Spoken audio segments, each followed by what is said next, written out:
Hola, mi nombre es Gerardo Cruz Hernández y hoy voy a hablar de las nefropatías y diuréticos. Bueno, primero vamos a hablar de los diuréticos y sus mecanismos de acción. Los diuréticos van a aumentar el volumen de orina, la mayoría de ellos también van a aumentar la excreción urinaria de solutos, en especial de sodio y de cloro. Bueno, de hecho la mayoría de los solutos que se usan en la clínica van a actuar reduciendo y reabsorbiendo el sodio en los túbulos, lo que va a provocar una natriuresis, que esto es el aumento en la pérdida de sodio. Y bueno, por defecto de esta última van a provocar una diuresis, que es el aumento de la pérdida de agua. Bueno, en el uso clínico lo más común de los diuréticos es reducir el volumen de líquido extracelular, en especial de las enfermedades asociadas a un edema a una hipertensión. Algunos diuréticos pueden aumentar la diuresis más de 20 veces unos minutos después de su administración, pero el efecto de la mayoría de los diuréticos sobre la pérdida renal va a ser la sal y el agua, que van a desaparecer en algunos días. Bueno, por ejemplo, tenemos una reducción del volumen de líquido extracelular que puede reducir la presión arterial y va a hacer que la filtración glomerular aumente la secreción de renina y la formación de angiotensina 2. Muchos diuréticos van a estar disponibles para uso clínico y van a tener diferentes mecanismos de acción. Por tanto, van a inhibir la reabsorción tubular en diferentes lugares a lo largo de la nefrona renal. Ahora vamos a hablar de los diuréticos osmóticos, que van a reducir la reabsorción de agua al aumentar la presión osmótica del líquido tubular. La inyección en el torrente sanguíneo de sustancias que no se reabsorben fácilmente en los túbulos renales, como la urea, el manitol y la sacarosa, van a aumentar mucho la concentración de las moléculas con actividad osmótica en los túbulos. La presión osmótica de estos solutos van a reducir mucho la reabsorción de agua, lo que va a dar lugar al paso de una gran cantidad de líquido tubular hacia la orina. Ahora bien, los diuréticos de asa, que van a reducir la reabsorción activa de sodio, de cloro y de potasio en la rama ascendente gruesa del asa de Henle.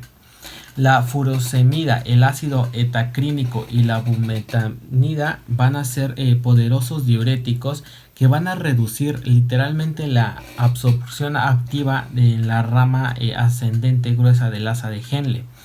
Esto lo van a hacer al bloquear el cotransportador 1-sodio, 2-cloro, 1-potasio, que van a estar localizados en la membrana luminal de las células epiteliales. Y bueno, los diuréticos de asa, que se encuentran entre los diuréticos más potentes usados en la clínica. Bien, los diuréticos de asa van a ser los diuréticos que se usan más en la clínica. Bueno, al bloquear el cotransporte de sodio y cloro y potasio en la membrana luminal del asa de Henle, los diuréticos de asa van a incrementar la pérdida urinaria de sodio, de cloro y de potasio, así como de otros electrolitos. Va a ser principal por dos razones. Uno, que va a aumentar mucho las cantidades de soluto que van a llegar en las partes distales de las nefronas, y estos solutos van a actuar como sustancias osmóticas que van a impedir también la reabsorción de agua. Y la segunda va a ser que la rotura del sistema multiplicador de contracorriente, al reducir la reabsorción de iones desde el asa de Henle hacia el intersticio medular, esto va a reducir la osmolaridad del líquido intersticial. Debido a este efecto, los diuréticos de asa van a reducir la capacidad de los riñones de concentrar o diluir la orina. Por último, los diuréticos diácidos van a inhibir la reabsorción de sodio y cloro en la primera parte del túbulo distal. Ahora bien, los diuréticos diácidos que van a inhibir la reabsorción de sodio y de cloro en la primera parte del túbulo distal. Debemos de saber que los derivados tiácidos como la cloritiazida van a actuar sobre todo en la primera parte del túbulo distal. Lo van a hacer bloqueando el cotransportador de sodio y de cloro que se va a encontrar en la membrana luminal de las células tubulares. Se calcula que en condiciones favorables estos fármacos pueden producir un máximo de 5 a 10% de filtrado glomerular que va a pasar en la orina. Por último, los inhibidores de la anhidrasa carbónica van a bloquear la reabsorción de sodio bicarbonato en los túbulos proximales. Debemos saber que la acetosolamida va a inhibir la enzima anhidrasa carbónica que es crítica para la reabsorción del bicarbonato en el túbulo proximal. Debemos de saber que la secreción de ion hidrógeno y la reabsorción del bicarbonato en los túbulos proximales van a estar acopladas de la reabsorción de sodio. Esto va a ser a través del mecanismo de contrasporte de sodio-hidrógeno en la membrana luminal. Lo que va a hacer es que va a reducir la reabsorción de bicarbonato y también va a reducir la reabsorción de sodio. Esto va a hacer que el bloqueo en la reabsorción de sodio y de bicarbonato del líquido tubular hará que estos iones permanezcan en los túbulos y actúen como diuréticos osmóticos. Se predice que hay una desventaja de los inhibidores de la anhidrasa, que ya sea la producción de un cierto grado de acidosis, y todo esto se va a deber a la excesiva de bicarbonato en la orina. Ahora, los antagonistas de los receptores de los mineralocorticoides reducen la reabsorción de sodio y la secreción de potasio en los túbulos colectores. La espirolactona y la clorolona son antagonistas del receptor mineralocorticoide, que compiten con la aldosterona por sus receptores en las células epiteliales del túbulo colector cortical y por lo tanto pueden reducir la reabsorción de sodio y la secreción de potasio en este segmento tubular. Ahora, los diuréticos que bloquean los canales de sodio en los túbulos colectores van a reducir la reabsorción de sodio. La amiloridina y el triamtereno también inhiben la reabsorción del sodio y la secreción de potasio en los túbulos colectores, como espironolactona. Pero a nivel celular, estos fármacos van a actuar directamente bloqueando la entrada de sodio en los canales del sodio de la membrana luminal de las células epiteliales del túbulo colector. Bueno, ahora vamos a hablar de la insuficiencia renal aguda. Esta es resultado de un menor aporte sanguíneo renal. Este trastorno se denomina a menudo insuficiencia renal aguda prerrenal para reflejar el hecho que la anomalía se produce como consecuencia de una anomalía que se produce fuera de los riñones. La insuficiencia renal aguda intrarrenal debido a las anomalías dentro del riñón, incluidas las que afectan a los vasos sanguíneos, los glomérulos o los túbulos. Y la insuficiencia renal aguda. Esta va a ser posrenal debido a una obstrucción del sistema colector urinario en cualquier lugar de los cálices y la salida vesical. Las causas más comunes son la obstrucción de la vía urinaria fuera del riñón, que son los cálculos renales debido a una precipitación del calcio. Hola, mi nombre es Cintia Citlali Aragón Toriz y les voy a hablar sobre efectos fisiológicos de la insuficiencia renal aguda. La insuficiencia renal aguda es moderada, su principal efecto fisiológico es la retención de agua, productos metabólicos de desecho y electrolitos en la sangre y en el líquido extracelular. Esto se determina una sobrecarga de agua y sales que traduce en el edema e hipertensión. La retención excesiva de potasio suele constituir una amenaza aún más grave para el paciente con la insuficiencia renal aguda, ya que el aumento de la concentración aguda de potasio y por potasemia, por encemia de 8 miliosmoles, de lo doble de lo normal, puede resultar mortal Cuando los riñones también son incapaces de evitar un número insuficiente de iones de hidrógeno, los pacientes con insuficiencia renal aguda desarrollan insuficiencia renal aguda y puede agravar la hipotasemia. En los casos más graves, la insuficiencia renal aguda se produce una aluria completa, salvo que se restablezca o se une un riñón artificial, los electrolitos y los productos metabólicos de desecho. Si no, el paciente muere al cabo de 8 a 14 días. Insuficiencia renal crónica, una disminución irreversible con el número de nefronas opcionales. La insuficiencia renal crónica es consecuencia de una pérdida irreversible de un gran número de nefronas funcionantes, hasta que el número de nefronas funcionantes no disminuye por debajo de un 70%. No aparecen síntomas clínicos graves, en tanto que el número de nefronas funcionantes permanece por encima del 20 al 30% normal. A pesar de esta amplia variedad de nefronas que puede proporcionar una insuficiencia renal crónica, el resultado final es el mismo, una disminución del número de nefronas funcionantes. Círculo vicioso de la insuficiencia renal crónica que conduce a una insuficiencia renal terminal. En muchos casos, lo inicial conduce a un deterioro progresivo de esto, y esto es lo que perjudica, ya que es una pérdida hasta un punto en el que el paciente debe entrar en un proceso de diálisis o recibir un trasplante de riñón funcionante para sobrevivir. Esta situación se denomina insuficiencia renal terminal. Ahora, a principios de los años 80 se creía que la glomerulonefritis en sus diferentes formas era la causa más común de muerte. Sin embargo, en los últimos años se ha reconocido que la diabetes mellitus y la hipertensión son los principales que dan la insuficiencia renal terminal. Lesión de la vascularización renal como causa de insuficiencia renal crónica. Son muchos los tipos de mediciones vasculares que pueden producir la isquemia renal y a la muerte del tejido renal. La más frecuente son 1. La aterosclerosis de las grandes arterias renales con constricción esclerosa progresiva de los vasos. 2.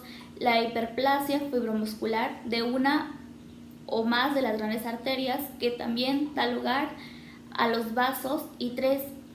La nefroesclerosis, un cuadro frecuente secundario a las lesiones esclerosis de las arterias pequeñas, las arteriolas y los glomérulos.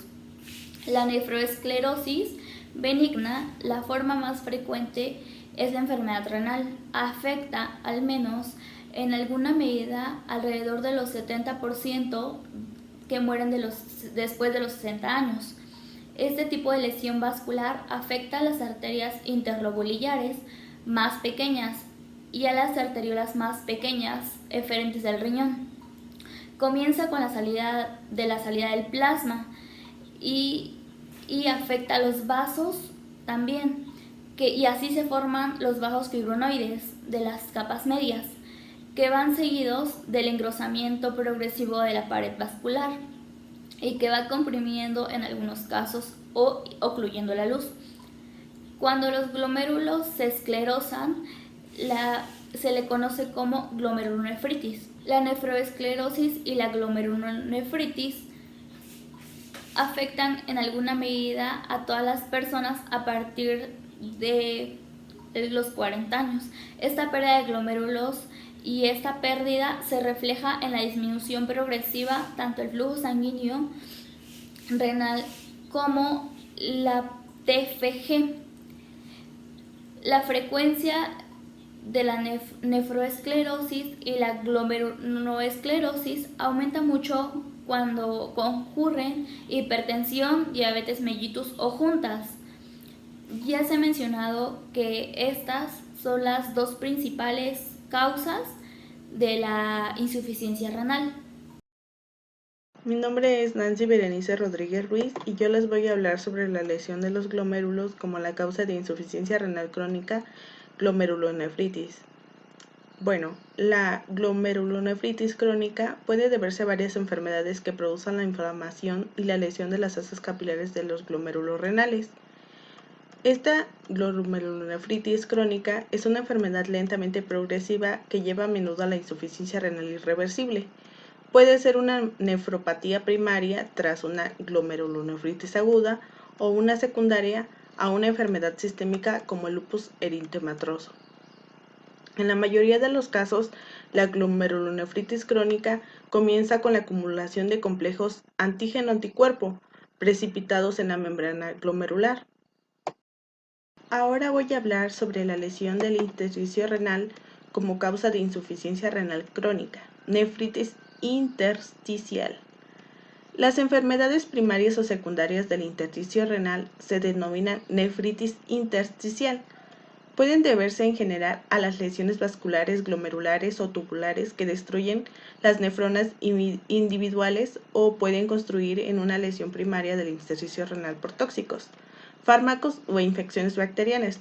La lesión del intersticio renal causada por infecciones bacterianas se denomina pielonefritis. La infección puede deberse a diferentes tipos de bacterias, pero en especial a la Escherichia coli, debido a una contaminación fecal de la vía urinaria. Estas bacterias alcanzan los riñones a través del torrente sanguíneo o con mayor frecuencia ascendiendo de la vía urinaria inferior a través de los uretes hasta los riñones. Aunque la vejiga normal es capaz de eliminar estas bacterias, hay situaciones clínicas que pueden inferir en el lavado de las bacterias de la vejiga. Uno es la incapacidad de la vejiga para vaciarse completamente, dejando orina residual en la vejiga. La segunda es la existencia de la absorción de la salida de la orina, que ante una menor capacidad de lavar las bacterias de la vejiga, las bacterias se multiplican y la vejiga se inflama y ese trastorno se denomina cistitis. La cistitis puede permanecer localizada sin ascender al riñón en algunas personas, pero las bacterias pueden alcanzar la pelvis renal debido a un trastorno patológico en el que se produce la orina por uno de los dos uréteres durante la micción. Este trastorno de reflujo vesicouretral se debe a que la vejiga no ocluye el uréter durante la micción. Como resultado de ello, parte de la orina impulsada hacia arriba, hacia el riñón, y es transportando bacterias que pueden alcanzar la pelvis y la médula renal, donde inicia la infección de inflamación y asociadas a pielonefritis. Bueno, la pielonefritis comienza en la médula y suele afectar su función más allá de la corteza. Al menos esto lo hace durante las primeras fases, debido a que una de las principales funciones de la médula es proporcionar un mecanismo de contracorriente para concentrar la orina. Los pacientes con pielonefritis tienen con frecuencia una capacidad muy deteriorada de concentrar la orina. En la pielonefritis de larga duración, la invasión renal por bacterias no solo lesiona el intersticio renal, sino que también lesiona los túbulos renales, los glomérulos y otras estructuras de todo el riñón. En consecuencia, se pierden grandes cantidades de tejido renal y puede surgir insuficiencia renal crónica. Ahora voy a hablar del síndrome nefrótico. Excreción de proteínas en la orina por el aumento de permeabilidad glomerular. Muchos de los pacientes con nefropatía presentan un síndrome nefrótico que se caracteriza por la pérdida de grandes cantidades de proteínas plasmáticas en la orina. Esto suele asociarse por el grado de insuficiencia renal. La causa de pérdidas de proteínas en la orina es el aumento de la permeabilidad de la membrana glomerular. Cualquier enfermedad que aumente la permeabilidad de esta membrana puede dar lugar al síndrome nefrótico. Estas enfermedades son: número 1, la glomerulonefritis crónica. Esta enfermedad afecta sobre todo los glomérulos y a menudo aumenta mucho la permeabilidad de la membrana glomerular. Número 2 sería la amiloidosis, que se debe a un depósito de una sustancia proteinasa anormal en las paredes de los vasos sanguíneos, que altera gravemente la membrana basal de los glomérulos. La número 3 sería el síndrome nefrótico por cambios mínimos que se acompañan de alteraciones importantes en la membrana capilar glomerular, que pueden detectarse con microscopía óptica. La nefropatía por cambios mínimos se han asociado a una pérdida de cargas negativas, presente normalmente en la membrana basal capilar glomerular, y la presión coloidosmótica, de un valor normal de 28 a menos 10 milímetros de mercurio. Como consecuencia de esta presión coloidosmótica baja en el plasma, se fugan grandes cantidades de líquido de los capilares de todo el organismo hacia la mayoría de los tejidos, lo que da lugar al edema intenso. Acidosis en la insuficiencia renal. Los líquidos corporales pueden amortiguar de 500 a 1000 milimoles de ácido sin tener incrementos mortales, pero cuando esta capacidad de amortiguación se agota, nos dice que el pH sanguíneo se reduce y puede llegar a morir el paciente. Ahora les voy a hablar acerca de la anemia en la insuficiencia renal crónica. Todos los pacientes con insuficiencia renal crónica van a padecer de anemia. La causa de esto es por la reducción de la secreción de eritropoyetina. Y también les voy a hablar acerca de la osteomalacia en la insuficiencia renal crónica. Nos dice que este es un trastorno en el que se absorben parcialmente los huesos y por tanto estos se debilitan mucho. Hipertensión y nefropatía. Las lesiones renales que reducen la capacidad en los riñones de excretar sodio y agua provocan de forma casi constante hipertensión. Algunos tipos específicos de anomalías renales que producen hipertensión son el aumento de la resistencia vascular renal, que reduce el flujo sanguíneo y la filtración glomerular, la reducción del coeficiente de filtración capilar, que es la que reduce el filtrado glomerular, y la reabsorción tubular excesiva del sodio. Nos dice que una vez que apareció la hipertensión, la excreción renal de sodio y agua se normaliza, porque la presión arterial alta causa una natriuresis por presión y una diuresis por presión, de manera que la ingestión y la salida del sodio y de agua se equilibra de nuevo. También nos dice que está la hipertensión causada por la lesión renal parcheada. Nos dice que este es cuando una parte del riñón está isquémica y el resto no, así que el tejido renal isquémico secreta grandes cantidades de renina y esto forma angiotensina 2, lo que provoca hipertensión. Bueno, ahora voy a hablarles acerca de los trastornos tubulares específicos.